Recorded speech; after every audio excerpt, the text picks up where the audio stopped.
Assalamualaikum warahmatullahi wabarakatuh. Nama saya Nina Citra Natasha, NIM 2006551 dari kelas DKVA 2020 akan mempresentasikan tentang peran desain poster untuk kampanye anti kekerasan terhadap anak di masa pandemi COVID-19. Kekerasan terhadap anak menjadi permasalahan sosial yang serius di berbagai negara, termasuk Indonesia.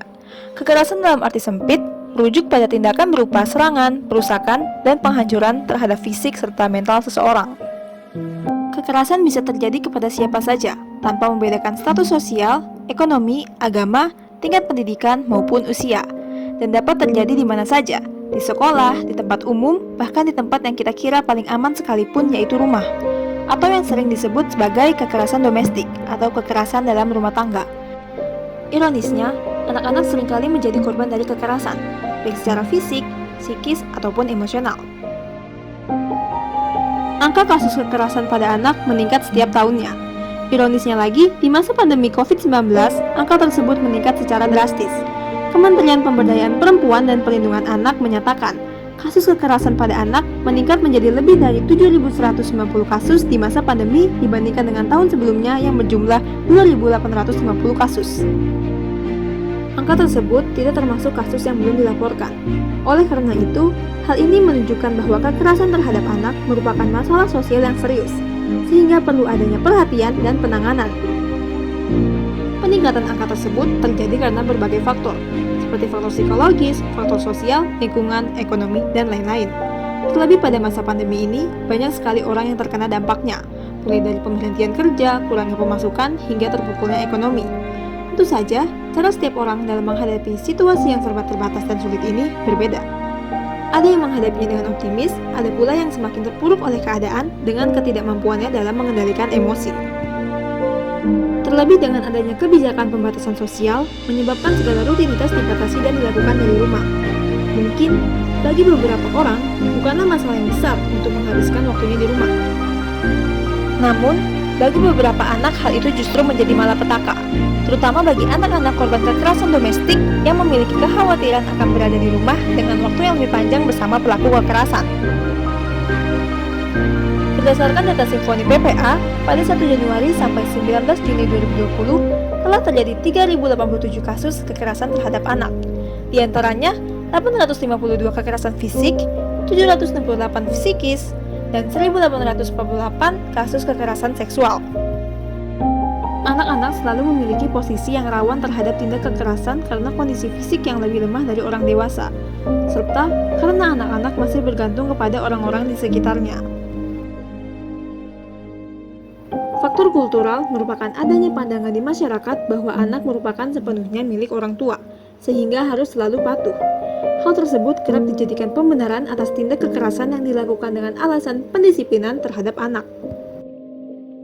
Faktor struktural merupakan adanya hubungan yang tidak seimbang atau tidak harmonis di lingkungan keluarga, sehingga menyebabkan tindak kekerasan pada anak yang memiliki posisi yang lemah secara fisik dan mental. Dengan adanya paradigma-paradigma tersebut, anak kerap menjadi pelampiasan kekerasan oleh orang terdekatnya, dengan dipukul, ditendang, dibentak, dimaki, dan lain-lain. Belum lagi, kekerasan yang terjadi dalam sektor kerja terburuk, diperdagangkan, dilecehkan, dieksploitasi, dan hal keji lainnya.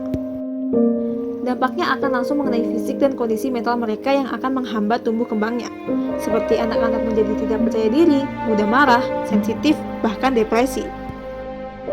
Oleh karena itu, perlu adanya upaya penanggulangan, penegakan hukum, dan kesadaran dari masyarakat terhadap persoalan ini. Karena bukan tidak mungkin, kesengsaraan dan kesusahan yang dialami korban tidak akan menimbulkan persoalan yang pelik di masa yang akan datang.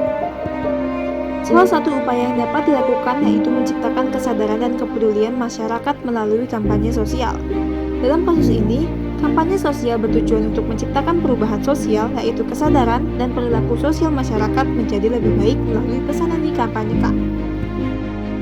Melalui elemen-elemen kampanye, yaitu alasan, agen perubahan, saluran, serta strategi perubahan. Dengan komunikasi yang baik dan efektif, serta ketepatan identifikasi penyebab masalah, maka tujuan kampanye dalam membawa dampak positif, menciptakan kesadaran melalui pengetahuan dan edukasi, serta mengubah tingkah laku dan paradigma yang ada di masyarakat akan terlaksana. Untuk mencapai tujuan kampanye sosial, dibutuhkan tindakan yang sistematis dan strategis. Desain sebagai pemecahan masalah dengan proses kreatif dapat terlibat dalam sistem dan strategi kampanye. Karena, menurut Victor Papanek, dalam desain, titik tolak hubungan partisipasi masyarakat akan menjadi keputusan utama dalam desain yang diciptakan. Sehingga, peran desain adalah memengaruhi masyarakat untuk memunculkan berbagai tanggapan atau perubahan perilaku atas masalah yang diangkat. Karena kampanye sosial berisi tentang pesan-pesan persuasi, dengan desain, pesan-pesan tersebut dapat dikomunikasikan dengan efektif dan interaktif. Bentuk komunikasi tersebut dalam desain dapat dibuat berupa tulisan, gambar, produk, video, ataupun yang lainnya, yang didesain sedemikian rupa agar mudah dipahami oleh audiens. Juga dengan bantuan media massa, baik elektronik maupun cetak, dapat menjadi pendukung yang proaktif untuk memberikan edukasi tentang kekerasan pada anak. Salah satu media desain untuk kampanye sosial yaitu poster. Poster merupakan media desain yang sering digunakan dalam berbagai acara yang melibatkan khalayak, termasuk pada kampanye sosial.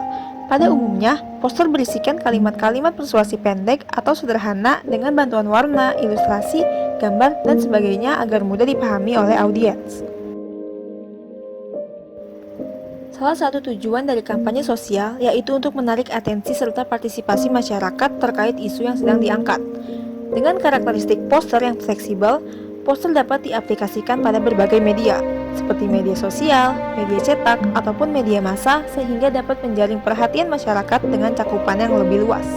Pengaplikasian poster dengan kalimat-kalimat yang provokatif dapat dilakukan di mana saja dan kapan saja. Hal itu merupakan langkah yang strategis dalam memunculkan perhatian masyarakat untuk menciptakan sebuah kesadaran. Terlebih dengan bantuan media massa yang terus mengangkat masalah yang dikampanyekan sehingga tidak hilang dari perhatian masyarakat. Kalimat lindungi anak, lindungi masa depan bangsa memiliki makna bahwa melindungi anak-anak dari kekerasan berarti kita turut serta dalam melindungi masa depan bangsa dan negara. Karena anak-anak merupakan generasi yang akan meneruskan perjuangan bangsa ini, sehingga harus diberikan ruang untuk tumbuh dan berkembang sesuai dengan umur dan kemampuannya, serta dengan diberikan perlindungan untuk hak-hak dasar mereka. Terdapat peringatan untuk menghentikan bentuk kekerasan pada anak serta kontak dari lembaga-lembaga yang bisa menangani dan memberikan perlindungan kepada korban. Dengan begitu, masyarakat mengetahui langkah yang harus diambil bila melihat kasus kekerasan di sekitarnya dengan menghubungi lembaga-lembaga yang berwenang. Dari perhatian dan kepedulian masyarakat inilah, perlindungan kepada korban dapat terwujud. Dengan demikian, desain sebagai komunikasi yang proaktif dan efektif dapat menimbulkan dampak yang positif di masyarakat. Sudah seharusnya masyarakat menjadi lebih sensitif dan peduli terhadap permasalahan kekerasan pada anak. Karena anak-anak juga manusia dan generasi bangsa yang harus dijaga dan dilindungi.